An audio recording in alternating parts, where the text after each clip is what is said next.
My name's Kevin Lyons. I'm a professor here at Valley College. And today, for our panel, we're going to talk about the villain's quest versus... I have something to say about that. Oh, we've already got an interruption here. Would you have a question, sir? I am the fear. Oh, no. Which villain is that? Who is this person? So, as you can see, we've got Mr. White, Walter White next to me. All right. So let's go ahead and go to the next slide. Yes. Before we get into the villain per se, what I'm trying to do here today, as many of you guys know me as cinematographer, editor. I teach, studio production as well. And yes, I'm very technical by trade, but most of you don't really know that I've been writing for 30 years, literally. And I recently just finished my MFA at Fullerton, and my fellow Titan alumni here has also finished that program and is also a writer. And so, it's fun. We definitely feel that writing... Is it fun? Yeah, right. It is tormenting. But, we feel that writing is, obviously the first step in the creative process that we feel a lot of times is somewhat overlooked and maybe not dug into deep enough, especially from first-time filmmakers or students who are just venturing into film for the first time. So click it one more time because I think it will say the hero's journey. So what is the hero's journey, right?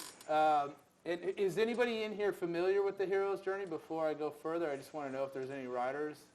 Okay, good, right? So a lot of people are familiar with Joseph Campbell's hero's journey, which, as you see here, is this circular kind of structure that many films abide by. Yeah, there's... so obviously it became really well known when George Lucas did Star Wars, the first one.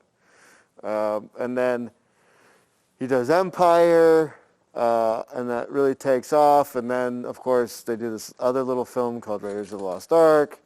And there's a Disney executive named Christopher Vogler who was like, what is going on here? And at the time, Disney stopped doing animation. Some of us can kind of remember that lull where there was weird live-action movies they were doing. Or they do a one-off like Pete's Dragon or something. But they wanted to get back into the animation thing again. And so Vogler he was like, what is going on with Lucas's films? Like, there's something to it. It's like, because you got to remember at the time, the idea of the blockbuster wasn't really a thing. So he did an analysis of it. And he's like, oh, wow, he's just following the hero's journey. So he just did deeper dive into Lucas's background. And he's like, this is what he's doing. So he wrote this, essentially, you can buy it now as a book, 150-page memo that did a breakdown of the hero's journey in a way that any filmmaker could kind of come to it a lot easier. I've read the book, and it's dense. So he essentially did the Cliff Notes version of it, but made the case to Disney through this long memo, if we want to bring animation back, this is the way we do it. And that was the first step towards Beauty and the Beast.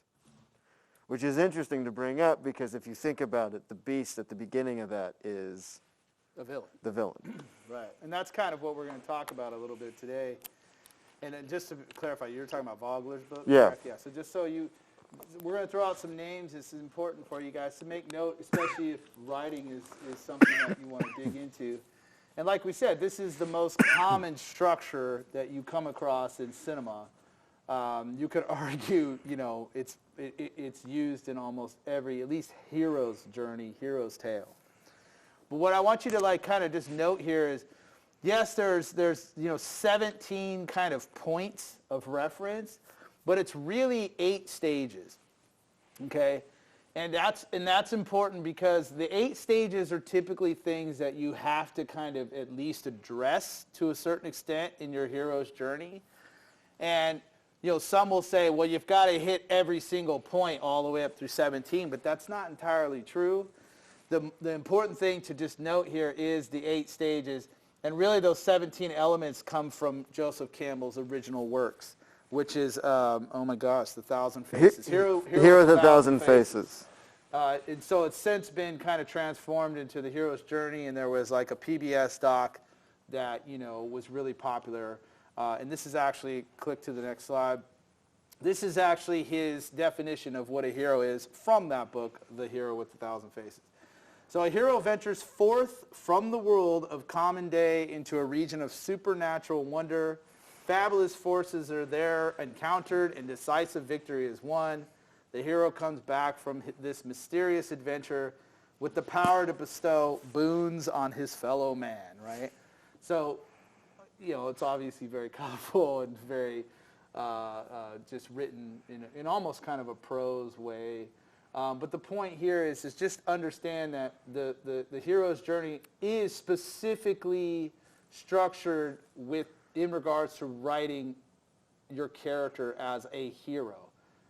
So if we go to the next slide here, but what does that mean for the villain, right? Is it the same structure? Is it something that you would still adhere to? And so go ahead, and I didn't totally finish this PowerPoint, so some of the animations are nice, maybe some not so much. But nearly every hero, right, every story that we see the hero's journey, they deal with the villain. But usually less attention is spent on detailing what the path of that hero is, okay? So the questions, go ahead and click here. Do heroes and villains travel along a similar path? Let's do the second one, and then we'll go to the audience. And do villains experience a journey that is inverse of that of the hero? So just going to the audience, what are your thoughts on that? And just blurt it out, you know, if you have any comments or thoughts on that. Yeah, go for it. My impression would be that the villains are a complete opposite. The hero and villain reflect that opposite energy of each other, but it's equal. This is, in my opinion, I believe that a villain can have a similar path, or maybe similar like starting goal as a hero, but it depends on like what path they take in said goal. Right, right. Yeah. I think the villain, to be a good villain, the villain has to start out kind of powerful. And so he starts off powerful, and then as the story goes on, the hero finds his strength and his power, and then he kind of is equal to the villain, and then at some point he eclipses the villain and pushes the villain out of the way. But it's a similar path, just in reverse. Right, right. Well, and not to jump too much from this, but things intersect, especially when we're talking about storytelling. Because all Campbell did in his research going back was looked at all these societies and civilizations, and they had what he saw all in common was they all had a hero myth within them.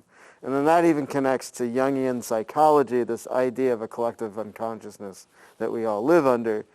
So these things are all connected, and it brings to something that I teach in my screenwriting classes is the idea of the unity of opposites. And one of our students here, Dennis, hit up on it, is, and I always tell my students this, is what the hero and the villain want are the same thing in a different way. And so I always bring up Thanos in this, right? It's like Thanos wanted to save the universe, right? His way of doing it, though, was I'm going to knock off half the universe's population. They're saved. The Avengers wanted to save the universe, too. They wanted to do it by, no, I think everyone can stay together. So, again, it's setting up that unity of opposites. So I think, of course, the villain's going to have their own journey. So, And that's another name to write now. It's Carl Jung and the archetypes. So if you're digging in as a writer and you really want source material to kind of read, that's another one. yeah. And then another one where I get the unity of opposites from, you have two screenwriting masters up here, so you get to hear this all. We will talk all night. We will. So the book that I always pull from for my classes is The Art of Dramatic Writing by Lejos Egri. He's an old school theater teacher guy, and he was with the group theater people back in New York in the 1940s. He was like their playwright dude. So he brings up a lot of this stuff. But it just parallels over, and that's what the brilliance of Campbell is. he saw that all these societies, as different as we are, have this similar construct, as we all have some sort of myth. Exactly. And of course, for the Star Wars fans, I mean, it's all there, right? And that's really where I think, as far as popular culture, that's where this structure really came to life, and people started to realize, oh, maybe as a writer, I need to pay attention to this mythic monolith or monomyth structure. All right, so let's go to the next slide. So, this is just a slide to think about the villain, right? Like, what do we typically see the villain as? And I think, Devlon, you touched on a lot of it, and I think, I think you kind of hit it right on the head. I mean, they're usually the one that has all the power, they have all the skill. They seemingly have nothing to do or to grow upon. They're seemingly just on the top of the mountain waiting for the hero to take them out. But that's not really always the case, right? A lot of times they disturb the peace. They look for trouble, right? They could be a creature. They could be supernatural, or they could just be someone who's scorned, right? Somebody who's hell bent on vengeance or power. Usually they assume some sort of disguise, right? So like, during the day they're an internet mogul, but at night they're a bad guy. They're a villain. So they cross both worlds. That's the interesting part about, I think, a villain, is that they are very much elusive, as opposed to the hero, which is you kind of know who they are. They kind of stick out like a sore thumb. The villain often uses persuasion. They often, fall prey, and the hero falls prey to those persuasions, right? So in a hero's, tale or hero's journey, the villain is very much a pillar in their journey. You really it's not going to be a very good story, right, without a good villain.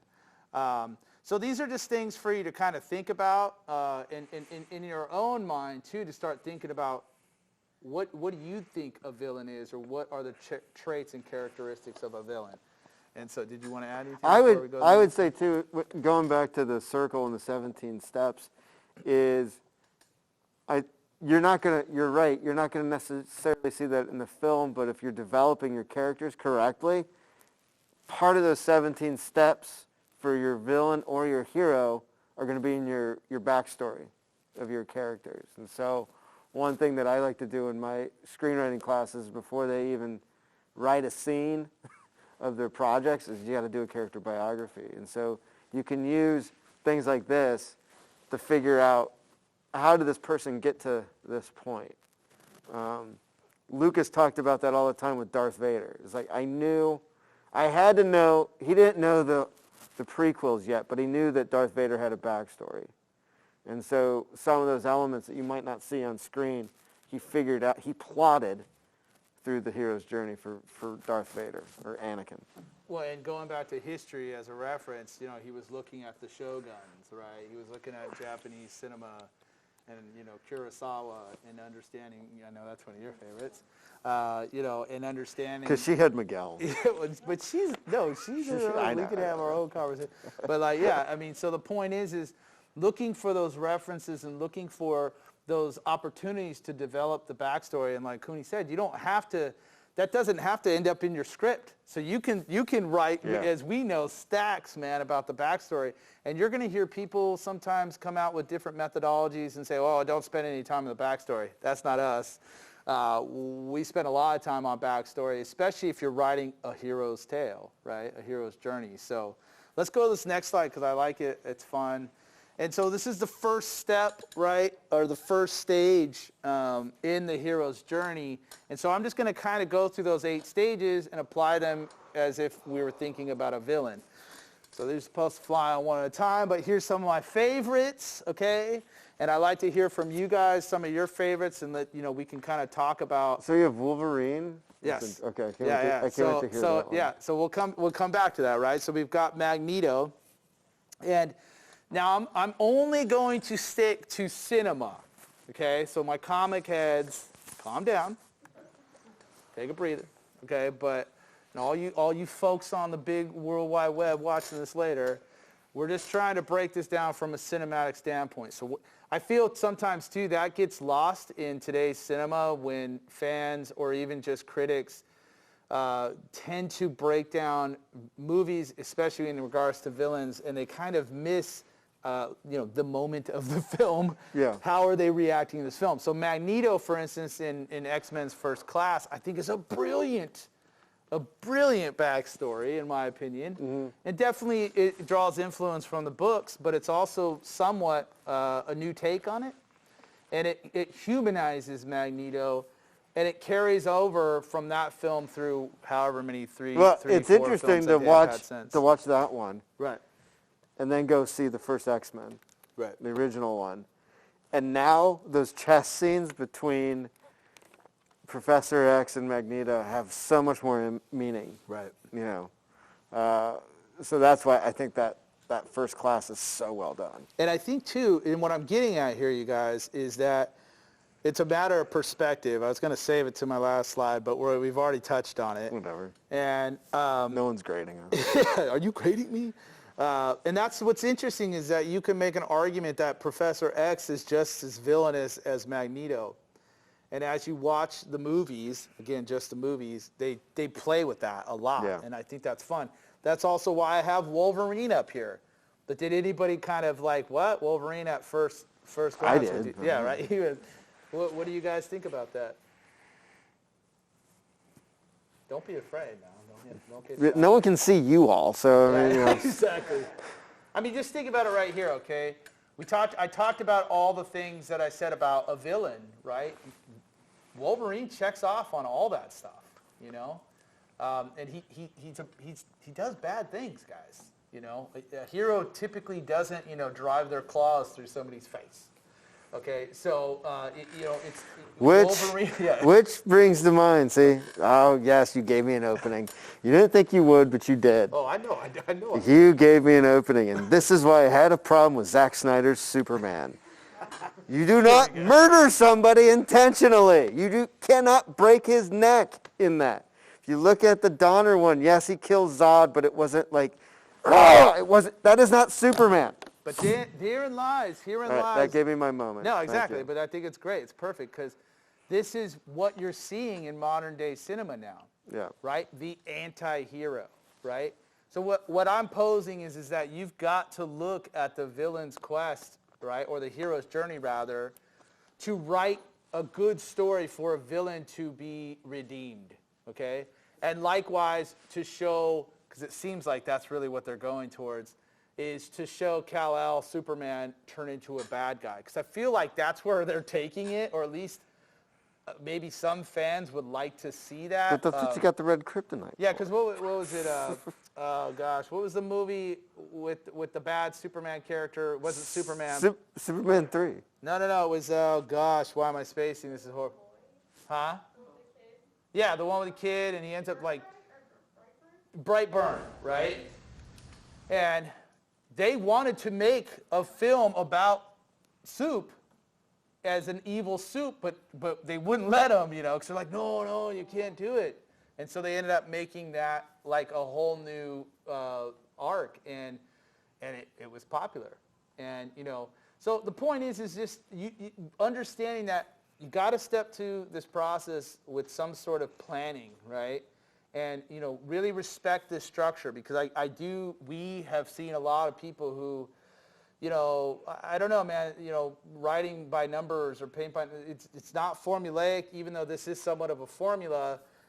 It's important for you to dig in here and really see what you can do to not just establish and develop your hero, but also your villain. Well, it's not even so much formula, it's a paradigm. And so I always tell my writing students this: I'm going to give you a paradigm to follow. A paradigm is to help you through tough spots in the writing. The story should just come, knock on wood, if you've done enough of your research and prep work, your character bio stuff, which we're talking about, your outlining, coming up with basic goals and synopsis. You do all that stuff ahead of time, the story should come. This becomes your tool as a writer, because unlike everybody else in this industry, as I'm looking at every camera here and all these other things, as a writer, you can't fix it in post, okay? And you should never fix it in post. But you definitely can't fix it in post as a writer. That's it. You don't have a special program that's going to make it work. You have your brain. That's basically it. But if you can use the hero's journey to kind of start constructing it, that's where you're going to have a bigger difference. Yep. Sorry. No, it's Did I good. step on your toes? No, not at all. And, of course, just going through the rest of the list, Vader, which, again, people don't always, give him the credit as full circle character, right? Because after Jedi, he completely completes his circle. You could argue he's the ultimate hero. Even though as bad as of a villain he really is, it's kind of a really, really powerful arc, which is why I feel like the first three Star Wars films are so classic and why they've reached such a wide audience.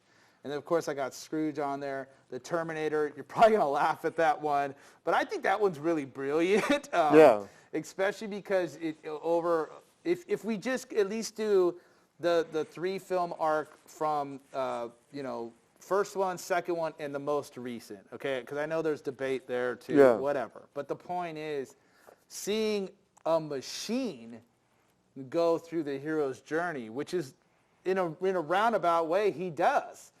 Now I'm pulling this out of my own hat, so I didn't pull this from an internet YouTube video or anything. I love this stuff, and even as a kid, both all of it, yes, as much as I was like, yay, Luke, I was also like, ooh, Vader, So it was I genuinely liked both of those characters, and as I became a creative, I really spent a lot of time figuring out, how did he create such iconic characters? Obi-Wan, Luke Skywalker, Vader, the list goes on and on. There's a lot of really iconic characters, Han Solo, again, who is also an anti-hero. But, you're mentioning there's those other side parts of the hero's journey, which is meeting your allies, meeting the wise old person character in it.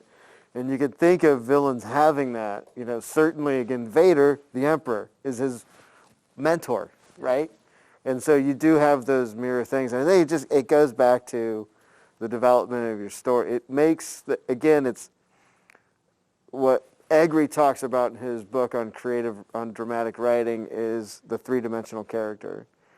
And we've all seen the films or TV shows where it's that is really awful because one of the characters is not really drawn out. It's just, that's exactly, okay, that's boring.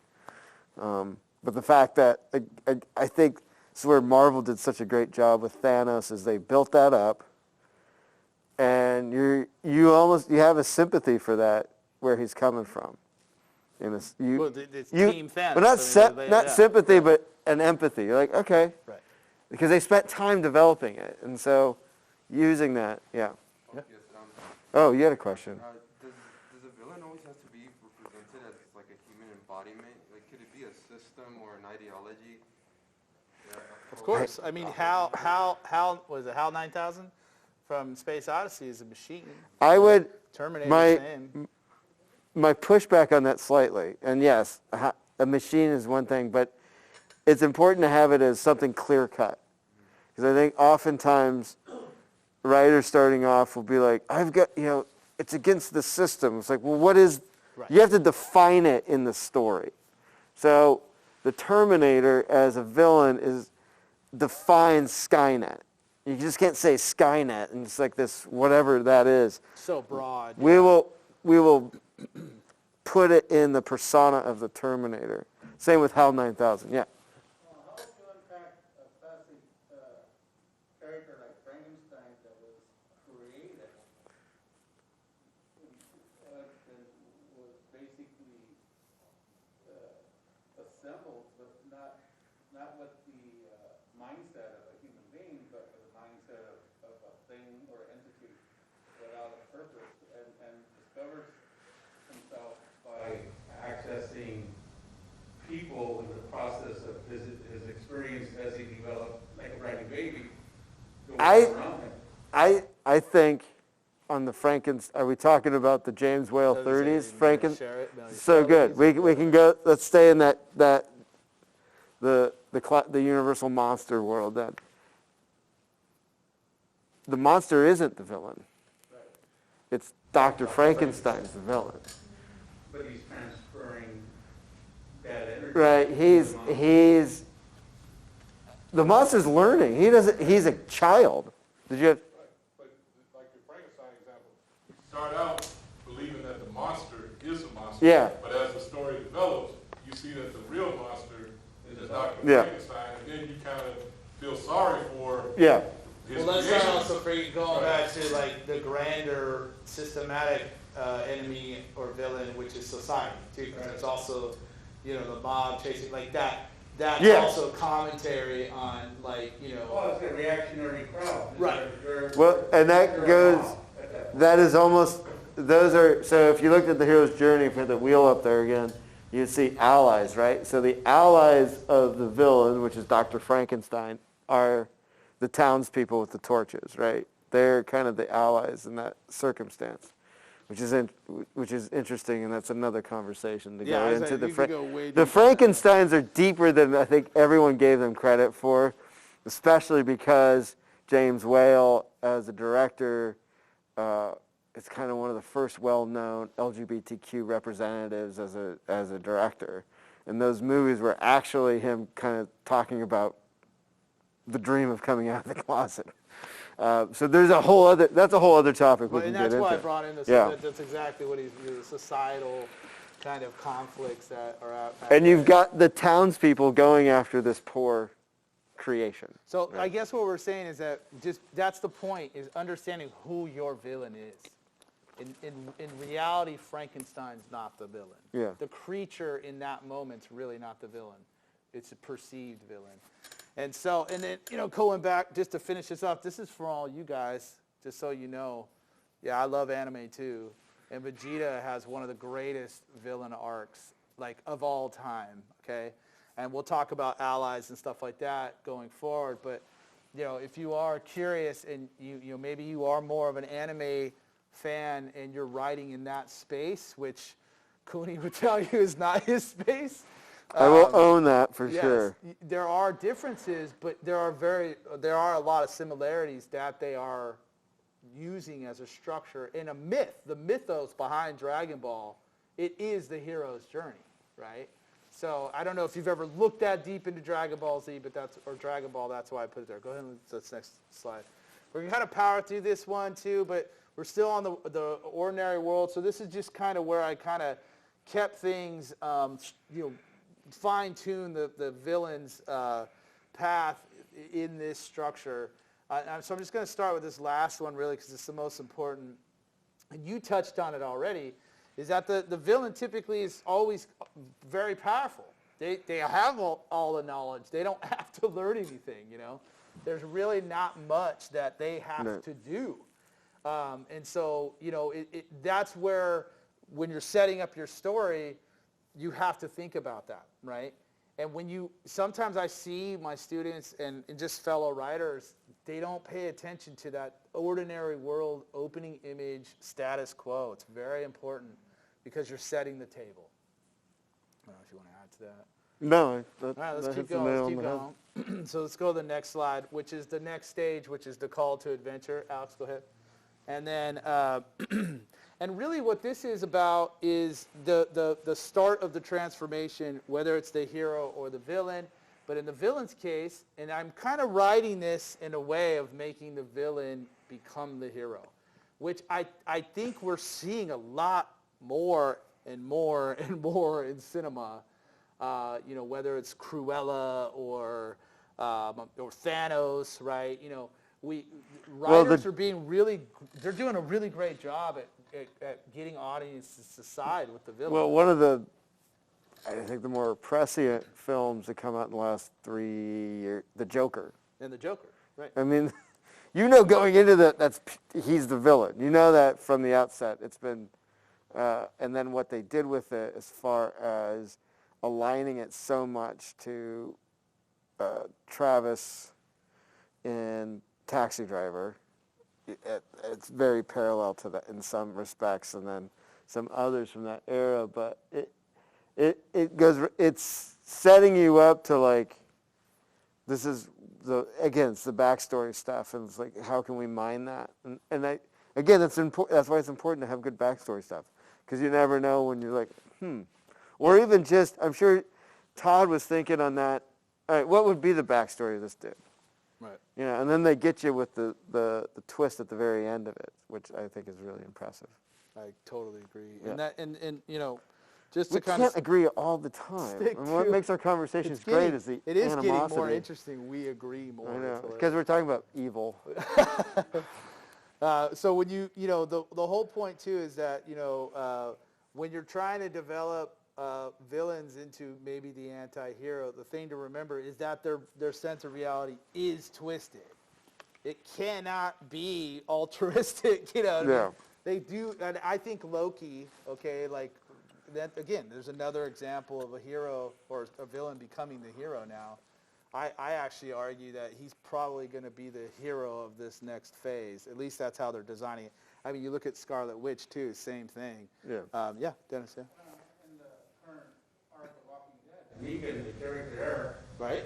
is being transformed. There's a backstory that he finally gets, but in the new spin-off, you know, the thing is that his the protagonist, but the antagonist, the woman involved with him, is sorry about that. He's like making a great point. Someone At pause least it. it interrupted you. Well, I'm but, good. the bottom line was that the two characters who were, you know, fighting with each other were going to land up going on this journey in the next, next section of the storyline. But Well, yeah, because they're ultimately going to be fighting the true good. right. No matter how much bad stuff he's done and how many people he's hurt, he's realized that he really is, he wants to fight for the true good.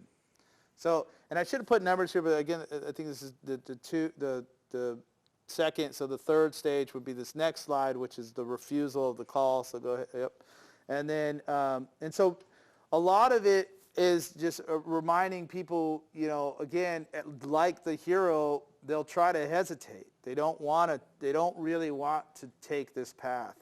Or, you know, things are happening and they're trying to rationalize why they should remain bad. Yeah, and again, Frankenstein is a good example of this, especially in The Bride. He doesn't want to do it, and then Pretorius shows up and is like, let's do this, you know. And again, there's your mentor in that case, which is a Exactly. twisted mentor. Exactly. And since we're on mentors, go ahead, next slide. You know, this is the very important stage of your hero's journey and villain's quest, is meeting the mentor, right? And it could be meeting another villain that's just as bad or worse, you know. But a lot of times they'll share the same mentor as the hero, and they're scorned because that hero is like now taking their place, or you know, they're jealous. Right, and so that drives them to attack the hero, or sometimes take out the mentor. I thought I saw a hand go up. Yeah, so you know, so as we're moving through the stages, you're already seeing we're halfway through, and I've given you quite a bit to kind of, you know, bake on in creating substantial, you know, plot points or elements to your villain's story. And again. It's parallel or very similar to the hero's journey, but those caveats, you have to make sure that you clearly define that person as a villain, because otherwise they're not on the same journey, right? Or they are going to be on the hero's journey, and that's not what you're looking for. All right, so let's go ahead and cross the threshold. And so, you know, again, this is the midpoint or just past the midpoint where there's no turning back for them. And they both heroes and villains encounter very much similar obstacles. But the thing that I would argue in this point is that usually the villain has more power, more skill, more prowess to navigate through this. And so whereas the hero kind of stumbles over the threshold, the villain walks right over it. Okay. Right? That would be my take. So as you're writing your story, and you come to this part of your story, you wouldn't make him sweat maybe as much as the hero. That's the point, right? Now, you could argue the other way, but I'm just trying to come up with my own, kind of mythos behind the villain. Yeah. Well, the more adversity that the hero has, the more heroic he looks, right? Yeah, and if you turn that coin, the more the villain does heroic things, the more he becomes the hero. So, but he doesn't have to get that power, that knowledge to do that. Right. He's already capable. Well, and I just rewatched Goodfellas for the 900th time. But Henry Hill, going back to this point of crossing the threshold, he had no problem crossing the threshold. He was ready. He jumped into the threshold. When you're watching that, he's like, yeah, look, Ma. He bought his suit off the back of the truck as a kid, and oh my God, you look like a gangster. That was one of my favorite lines. But he had no problem with that. And where his problem was like leaving it behind. I mean, that was ultimately the problem. Yeah, so and then that takes us right into... And gangster cinemas, I think, are some of the best at utilizing what you're talking about here is the dark hero's journey in some senses, because they're all villainous, but we're all sitting there. And it's why the Walter White thing works so well, because this is all a story about a high school chemistry teacher becoming, I think the official pitch that Gilligan uses, it's Mr. Chips becomes Scarface, was the initial pitch that he used. And the reason why we love Breaking Bad, and why Breaking Bad's like one of the all-time greatest pilots, and like if you take a writing course, it's gonna come up a lot. It came up, when I was doing the MFA screenwriting program, it was the talk of the town. It's constantly talked about. Walking Dead pilot too. Because what's going back to kind of the skill sets and the knowledge, he has everything. Yeah. What's unique about Walter White is he's just an average Joe, right? He's just seemingly, right? And he literally transforms from an average Joe into like one of the most insane villains we've ever seen on screen. And that's like a whole you could create a whole nother structure outside of this, off of the Breaking Bad kind of arc. But I do think there's some here. And that's, just to touch on the tests and allies and enemies, because I think we've already kind of definitely gone through this.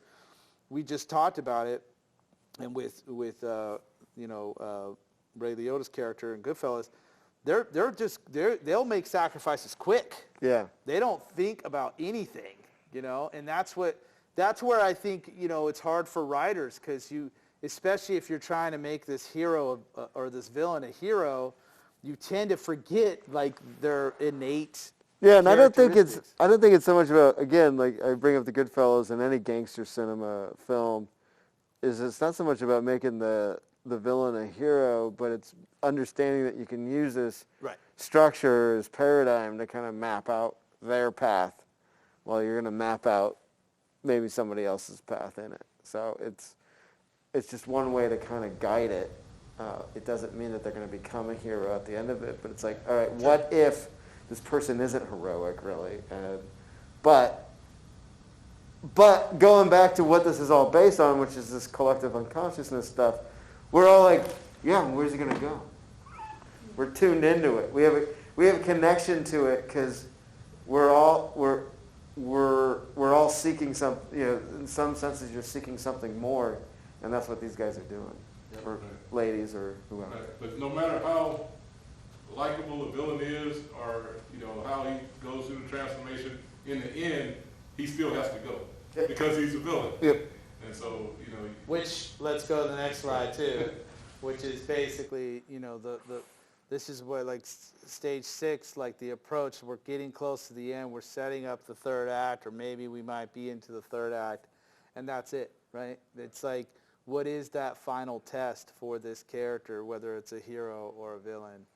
And, ultimately, they're going to be facing each other, right? And so, I mean, this is where, which I think Marvel's done a really good job at, like, giving our heroes flaws, right?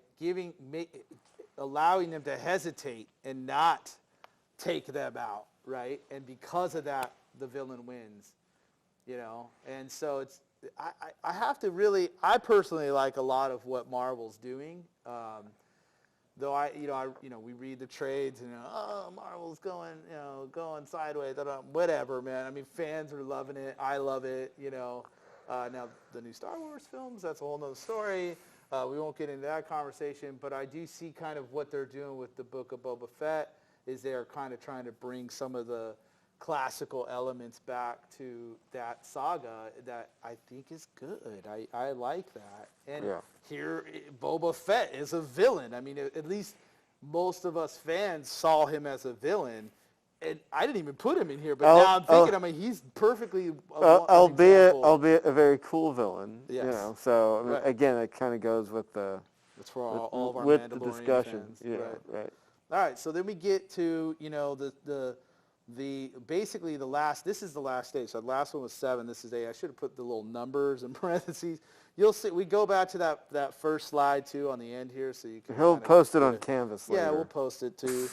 But so as we get to the end here, typically the hero succeeds and the villain fails, right? And so that's the traditional method or narrative. But ultimately, what we're looking for in our stories is that there's some sort of like transformation or rebirth of that character, or they are now this, whereas they started in the ordinary world in the beginning. Now they have ascended to this. Maybe the villain's quest is he descends or she descends, right? Or they descend. It's hard to say, but again, understanding that structure is super important because personally, we've seen a lot of our students kind of write blindly, if you will, and they don't pay attention to, like, here is an already proven guideline. Why not operate somewhat in that space? It goes to, again, this stuff is nothing new. Right. And when Campbell discovered it, he was discovering stuff that was centuries old. So it's the same with other writing formats. Is like there's nothing new. You're not going to do anything new. There's been 7 known storylines since Plato and Aristotle had the argument in the Poetics. So if that was then, and we're wherever we are now in time versus ancient Greece, and there hasn't been any new storylines, and there hasn't been new real paradigms, like everything's a beginning, middle, and end, then what it is like so I think it's okay to use this old stuff to tell a new story. What makes it unique is your characters. This is there. It's going to be there. It's always there. Lucas knew it, and then Vogler discovered it again. But then the storylines have never changed either. So it's always going to be there. What you have to do as a writer is figure out, how do I make my character stand out? And so I think that's why this is a good approach to it. And honestly, too, I mean, for me, I'll use a bunch of them. Whether it's something new like Blake Snyder's Save the Cat, or there's a gentleman, Dan Calvisi, that does story maps, especially when I'm writing TV type stuff. I really like kind of his kind of approach and guidelines. And that's also important too, is to know what you're writing, right? Television or film. There are 2 different things. You have to understand they're the different. medium. They are different, but again, it's still all about story. It's still about, is there a clear beginning, a middle, and end? Are there 2 opposing forces, a protagonist and antagonist, that you're looking at? So they're different, but then there's wrapped in similarities. To go back to the Blake Snyder thing, and now all of a sudden I forgot the name of the show, and I knew that was going to happen. It always does. It was the one that he should not be mentioned right now, starred in. Netflix. Will? Nope. Oh. Nope. Kevin Spacey. Oh, Netflix. Oh, yeah. The show? The show that he was in. Oh, House of Cards. House of Cards. So if you're not familiar with Blake Snyder, the Save the Cat thing, in Save the Cat, what he's talking about is the hero is always going to save the cat. Right away in House of Cards, if you've ever seen the first episode of that, the main character does not save the cat. Kills the cat, and then he turns that into a positive moment for him as this main character trying to gain power. So right away, it's such an insider show because they were messing with that concept. Like, our main character is going to kill the cat. So it's just really interesting to note that, I think, and then they played on that a little bit. Yeah, and again, it's just a mistake to sit there and believe that you're going to create some new trope or some new story we've never heard before. It's almost like the pitfall of what we do as creatives. Don't fall into that trap, okay? But yeah, your story's still unique. You are still original. Every single one of us is going to write in a different way. Our last panel speaker spoke about that, and I think she was 100% on point with that. And I was talking to, it made me think of some of the guests we had here today at campus is sometimes you go into film school and you don't know what your story is yet, and that's totally fine. That's totally fine. And that's why there's going to be other students here that have a story, or we've developed a story that you get to utilize on. That's okay. So it's okay not to walk into the doors and go, I know what I'm going to do. There's a handful of those, but the rest of you are trying to find it. And that's totally cool. And I think just utilize, again, don't be afraid of these things. They've been there forever. Use them. Yeah, again, and let's flip that next slide. Because ultimately, at the end of the day, it's all a matter of perspective, right? And that's, again, the mistake is to not respect the craft and how things have been structured before you came to it.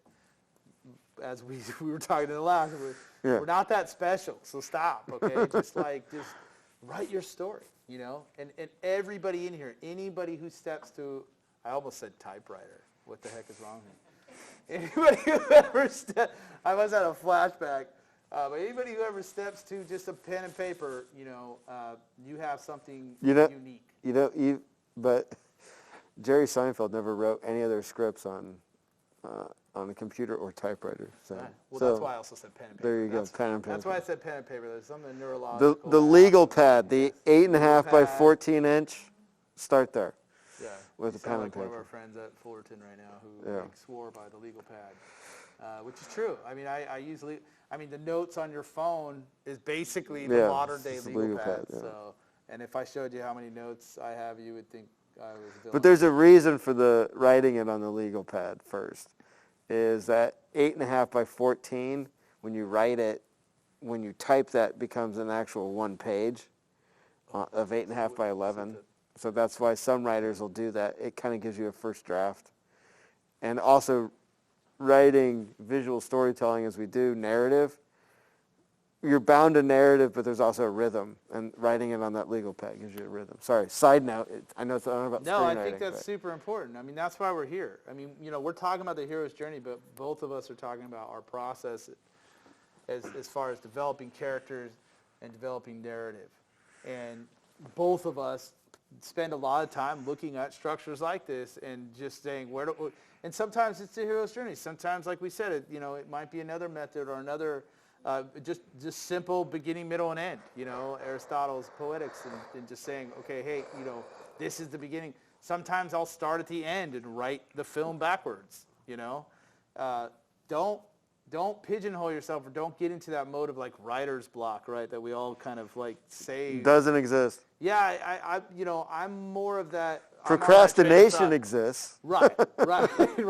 I'm more on that train of thought too. I feel like we almost write ourselves, no pun intended, write ourselves out of the process, and it's because we don't adhere to some sort of kind of research and structure and guidelines to get us through it. That's what this is for.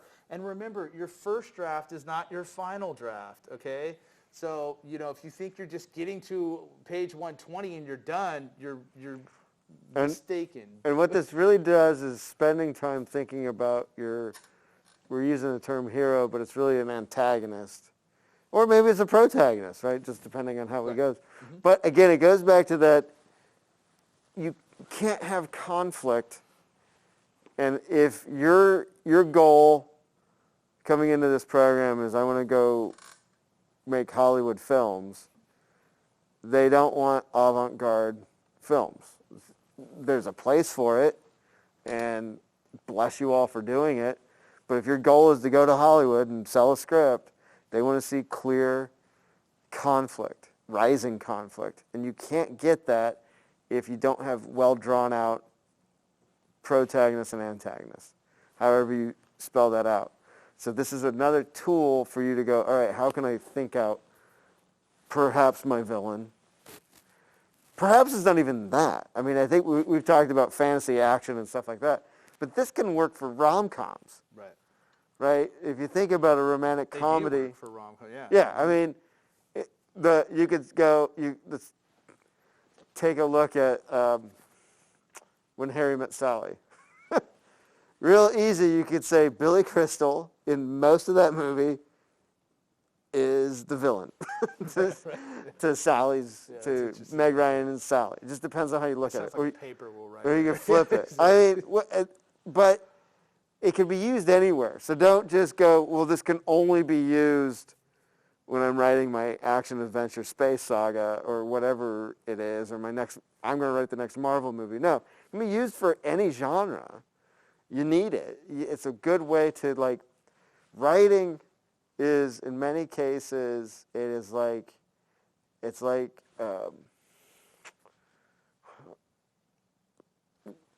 when you're building something out of clay. What am I thinking? Well, I'm having old people, I'm having senior moments. It is sculpting. It's very much sculpture. And you start with a rock, basically, and you're chiseling it away at it. And this just gives you a tool to, like, help you figure out where you want to go with that sculpture at the end of it.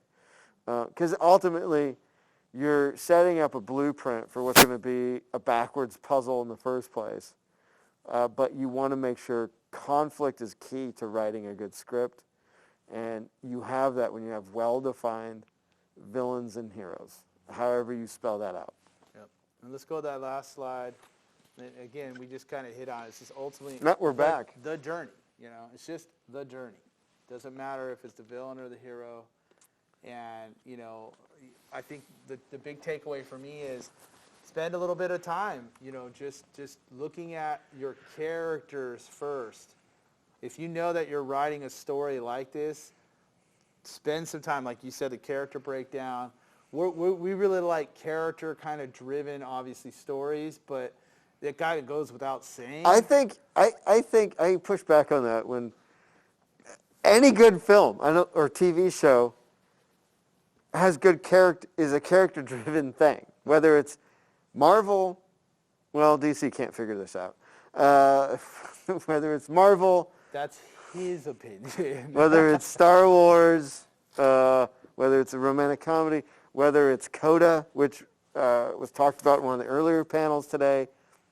It's all about conflict there, and it has these elements in it. So don't think that it only exists for one thing, I guess. Yeah. And then what I was getting at was you hear a lot, it's all about story. It's all about story. It starts with a story. It's all about the narrative. Yes, of course, but what drives that narrative, what drives that story is the characters. The characters are going to drive it. And so, I just feel like that's the thing is sometimes people say, like, write what you know. Okay, well, what does that mean to you guys?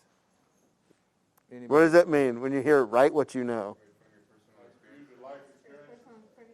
Yeah. So, but a lot of people will tend to take that very abrupt and think, well, that doesn't do me I think anything. they get stuck in that. And Jon Favreau, mastermind, if you're talking about the new Star Wars world on Disney Plus, his take on that is write what you know, but exaggerate on it. Right. It's like, so I challenge. That's why in my screenwriting classes, I don't let you pick your genre. I assign it to you, just FYI, just giving you a heads up. When you come to my classes, you're going to get it assigned to you. Because, all right, hey, I'm going to write this story about this person and this person getting together and having a romance. I'm like, great, we're going to throw that in outer space. And they're going to be robots. So make it work, because it doesn't really. You can still put your personal self in there. I mean, I don't know. A good example of that too, speaking of Favreau, is when he did the movie, the Chef movie, right? If you know anything about his career working up towards that, he had done the first Iron Man, huge success. Then they gave him Cowboys and Aliens, bombed.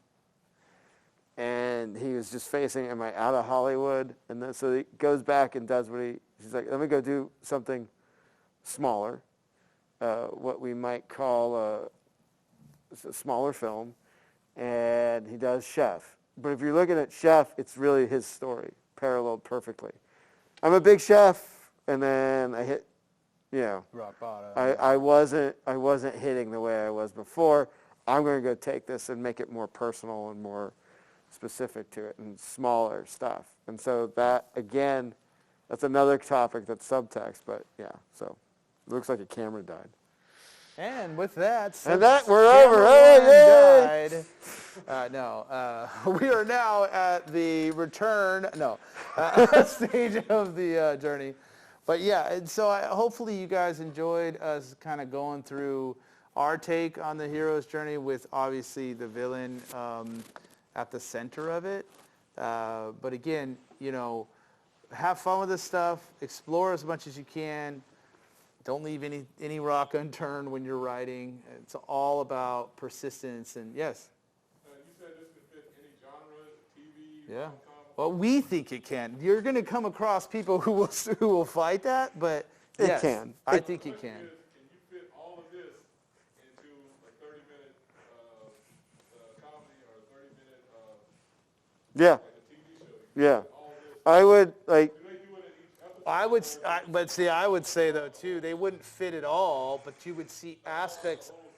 Yes, exactly. So in a TV Yeah. series, it would unfold, and in Breaking Bad, I mean it's the circular, It's there. it's It's- there, it's- but it takes whatever it's 4 or 5 so seasons. so if you're writing a TV series, what you typically do, especially if you have absolutely no credits behind you and you're just starting off, but even if you do, they're going to ask for a pilot and a show Bible. And that show Bible is typically the first season, right? So within that, that's what you're going to do is you're going to write your pilot episode, and then you're going to have all your other episodes outlined. And within that, that's where you're going to see this play out. So you can almost, what's nice about it too is you can say the classic serialized TV shows that we're all like binging, right, are anywhere between 8 to 12 episodes, I'd say. Well, Kevin's given you 8 episodes. So you can almost go, well, my first episode is called to adventure. Mm-hmm. So your pilot's almost there, and then I'm going to draw out my outline for the rest of these, and it's going to focus on these elements. I think that's great too, because you don't normally see this applied to like television series, but it's there. It's there, and so yeah, I think that's good, and I'm assuming that's something that you're trying to develop. And Yes, the typical network thing, I think you're gonna. When I did this last semester, we talked about Cheers in my screenwriting class. Well, that pilot episode of Cheers, the typical network, right, the 22, 26 episodes, they're going to cram in their pilot all of this because they don't know if it's going to get picked up. Yeah, they're trying to sell it. Yeah. But they're going to expand on probably these elements more in their Bible, right? Like, all right, we're going to cram this all in because if you watch that first Cheers episode, it could end where it ended. It could very easily end with, all right, Diane's getting a job at this bar, and you have a full story there. But luckily for the Burroughs, for the Charles brothers and James Burroughs, it got picked up. But it could end there. Same with even though it was going to AMC, the pilot of Mad Men, it could end. Oh, Yeah, well, that Don first Draper's got this that secret first thing pilot. going on, right? It could end there. So it works as a self-contained. Another good example of that is the pilot for Sopranos. That was written as a feature. David Chase was not looking to make a film. But, all right, it worked. All right, so we'll give you, 9 more episodes for that season. So it is interesting to look at this and go, oh, okay, I can really play with this.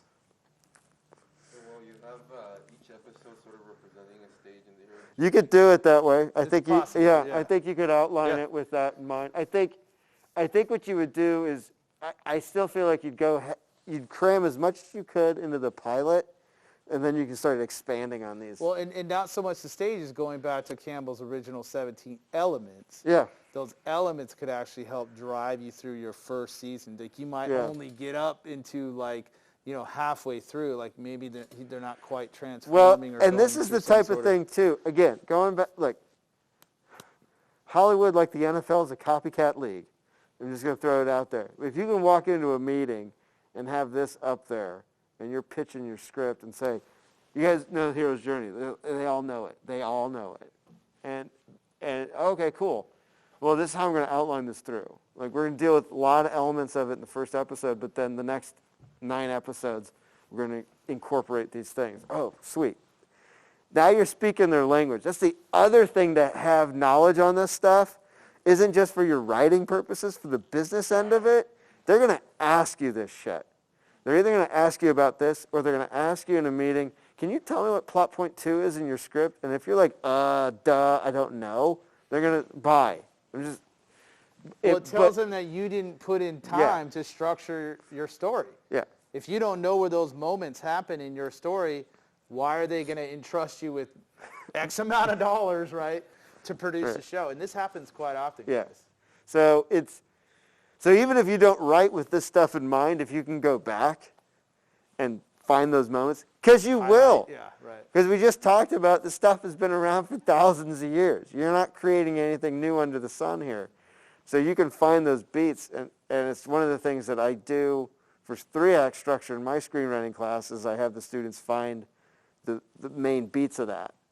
After they watch a film and read the script, and they have to kind of reverse engineer it. So that's it. You can still apply it. I've written my opus. I've written my great script, but I'm going to go to this pitch meeting. I'm going to reverse engineer it to make sure if they ask me, hey, I really leaned on the hero's journey on this. Okay, great. Can you tell me about who's the allies? Who's the heroes? Where does this come from?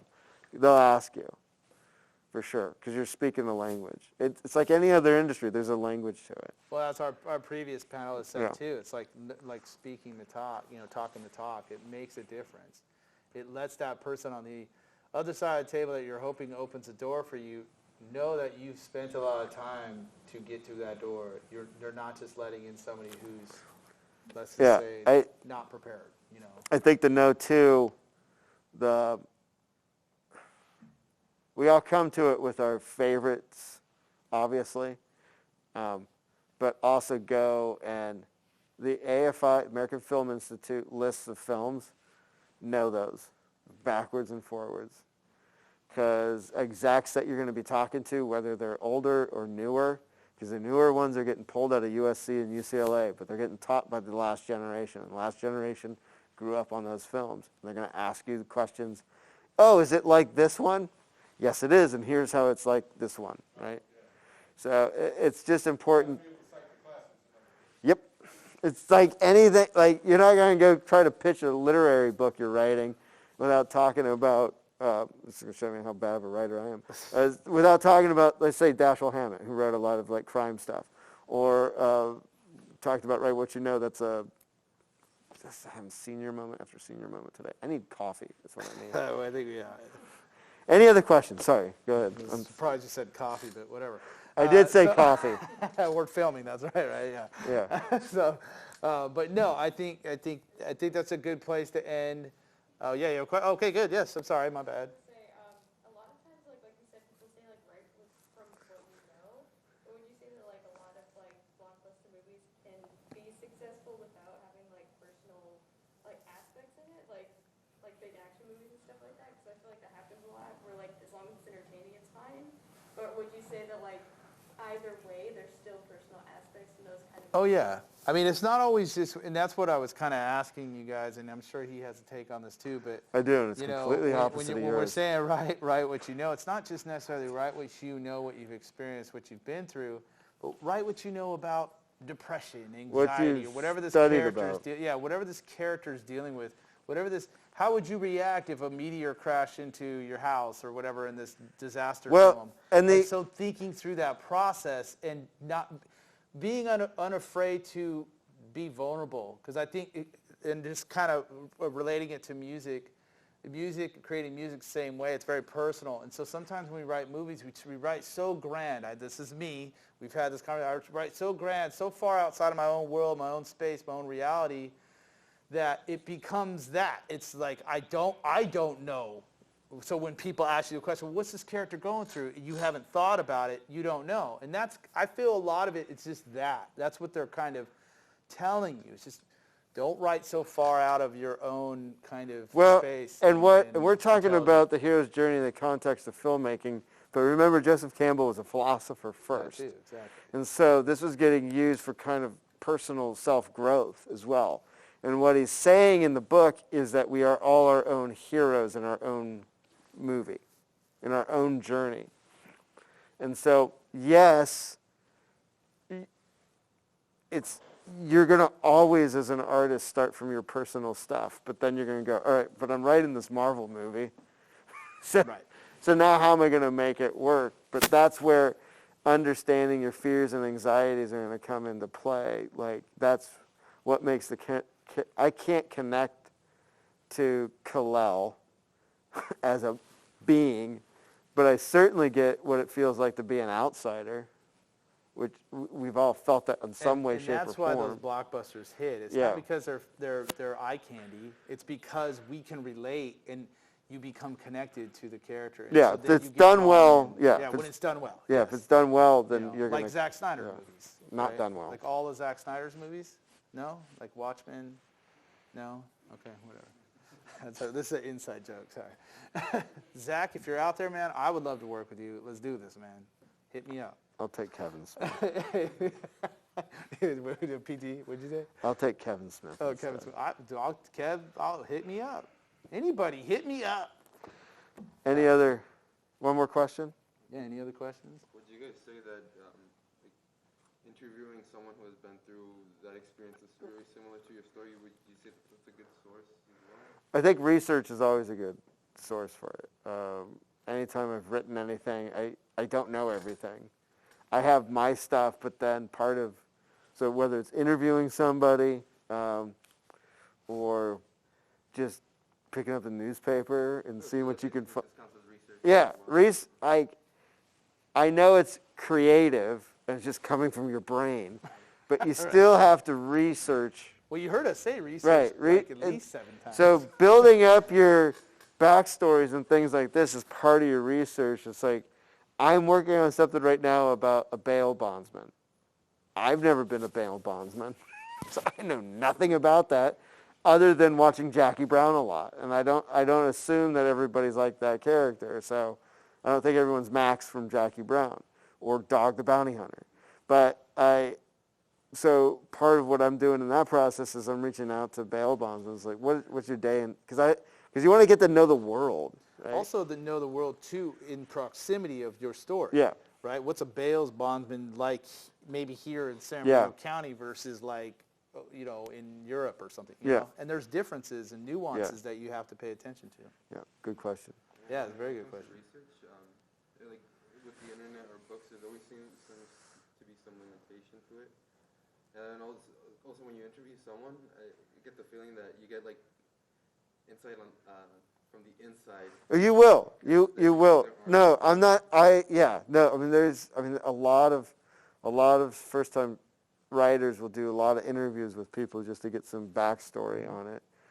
For those of us that remember the O.J. Simpson trial, the thing that was used in that was this backstory about the detective Mark Furman.